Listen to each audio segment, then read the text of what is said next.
I'm more about attention TV. So many are because Ashaiman Arrɛstɛd a agency. Now a lot of issues and pop up. But before that, no patcho, subscribe mommy, attention TV GH. Now share na enko viral Emma obi also intimi enyebi enhwe. So obakaya last week and nya entie se abrantie bi ya wo Ghana Army. Wakwa akotoa nananom ehunse do ewo Ashaiman emabunu bi ensa no.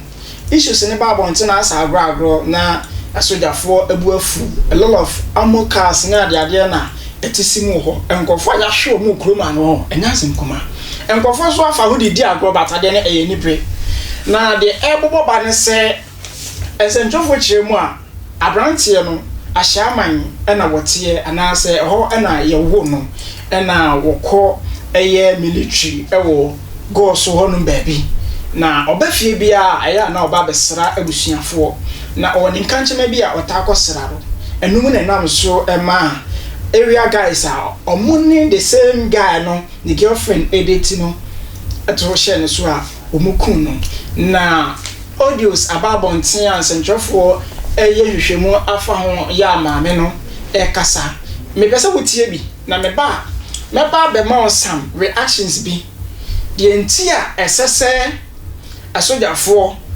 ekoho ani de ntia wo se omukọ ani hia se omukọ ani bo esese wo mbu wo na mewia bu no mabo wo so ache ne nso ye beka mo asem because ye se wa ye bi agya ye nka se wa ye bi ato aso na ye wia nso a ye ba betake oba no so je ni ne din edi Sheriff Imoro 22 years of age obanti yakuno but all the yentie audio na circulate on social media number ye pa we have a lot to say about this issue. Maybe this year left the scene when Cam returned to the community to Parliament, just to make a statement on the floor to that effect.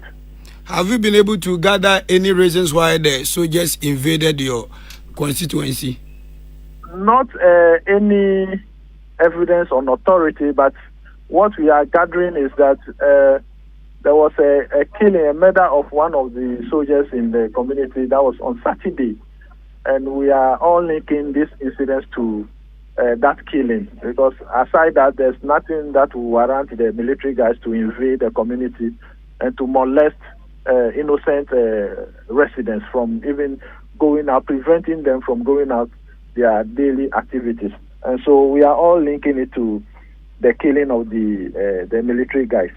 And per the police briefing, I think exactly the case may be, but I cannot say that for sure. Have you been briefed of any casualties? No casualty as we speak, but over 80 people were arrested, 72 as at the time I left the constituency to Parliament. But I just spoke with the police commander who told me that more than 72 have been arrested for interrogation, but no casualty actually. Wow. So have you reported to Parliament? That is why I rushed to Parliament. We are yet to sit, and I presented a statement to my leadership to be forwarded to the speaker so that I can make that on the floor before I proceeded back to the constituency. So as people living within Ashaiman, have they gone back to their works? Are they going about their normal duties, or they at the time I was leaving Ashaiman in about an hour ago? Yes, they had left the scene. They had left where the problem actually occurred. That is the official town area where I also reside. That's where I live. Good. And see, that is audio circulate. I think say eno eyoba na ya chi no ne matter. Ya chi oba no because okwa explaining ne ho de entia. Ono no ama kwan ama obi de hye yakunu ya. Kroma ma amaba se bi ne mu nyina na enso uyima 100 gira ha mu 99. Aye nibrefo ni sika pefo. I am speaking on authority. Munya say suban enye. Na obekwa akoyi ne no ano. Na ya de ebedi akire sa de bekosi bia se ne aposifo befa no ni nyina so ya de bebram. Now my issue is asodafo say yakum wo mo de hye, so they are going to retaliate.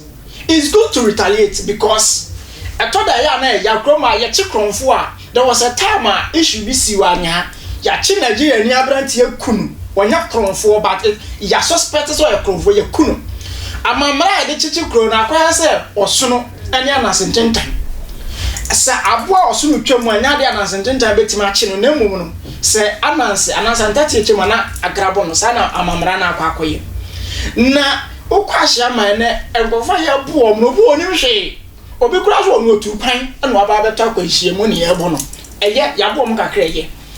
Now with issues are ekoso had my question is enti ye wa amokasa se soja ni ba ku wu o metima ko discipline and I say the fight against Galamsey no ye ntime nko. Why? Because Galamsey ko no ahemfo hyehye and ankofo no ukwa no masiwachi, but because of nipa ba ko awu nti no ye timi apake amokas more than 5 na dimu buses na eko na helicopter na nwam. Why? Because ye ku soja ni hwe enya aban na suma no ho enya aban na suma no ho ono a na okosra ne ge ena ne ge ono nso wankọ yo ba papa sabi ena wakonya na kwanhia enya mede.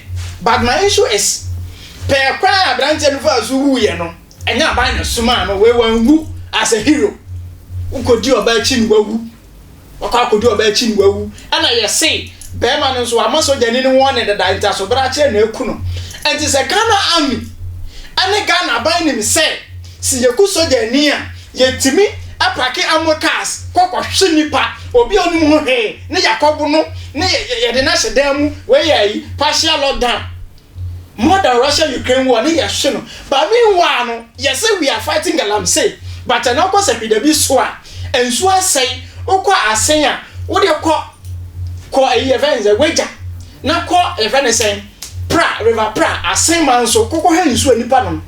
Reporter World Health Organization and the Ghana Health Organization for you say and now ko secretary so a bia ye tutu Galamsey no and na nsuo no sign na community no se e man no na wo mo wo a ebu akola no be wona ne nsa ba ko ni ho eno no Ghana ban ni soldiers for ne say eno no e normal issue because apan no ni Ghana fo na mu no ne ahemfo no etu Galamsey di o ho asam na da ho no enti no obi akodi the girlfriend achi.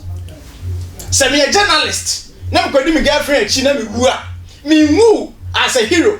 Sa so na man pani, yesi bra be serve o man. Na so twa chi cause ra girlfriend e bo tu ogu a. There's no need say so that for dey ekokọ dey ekohwe obi. Na hwe grofo kroma sa grofo chi na papa. Amu yesa. Enti me dem tu aban for say if say I am to kwakra yem kobi, peace ayi nkura ye dai ko.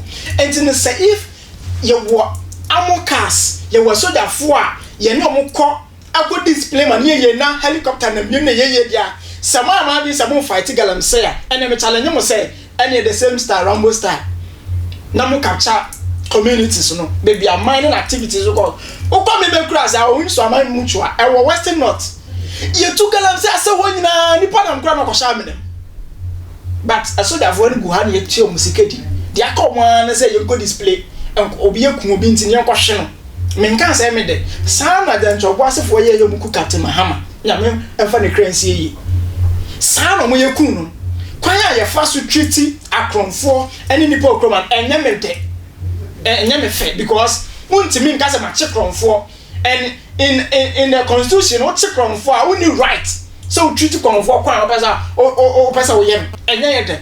But my issue is if you was there for more than we should impact them on Galamsey fight. No one fighting me Galamsey mommy. Because kwa one first will say yensu no and a bedroom be Ghana be krensu aba and sana ya no. Meanwhile, you will so be brave of thing or yensu densu num in not myself. And see, I don't want to talk much. Unsubscribe and unsubscribe. Now odo comment aba na Sheriff Limoro so Nyankopon fa de kransie ewi ase se na you be kind no what say ewi ase we ya tufu no antia okwa antia de abai ya ka che oze obi mpena obi mpena o de tu oba na ka che oze obi mpena pa twuwo the brother be say na kwasi obi anku enti eno no channel no Attention Tvgh both YouTube and Facebook. Subscribe and patch on my na subscribe. O friend na agency kapa me director Brad Jacob. Abaki papa bi and a ras. Bye bye.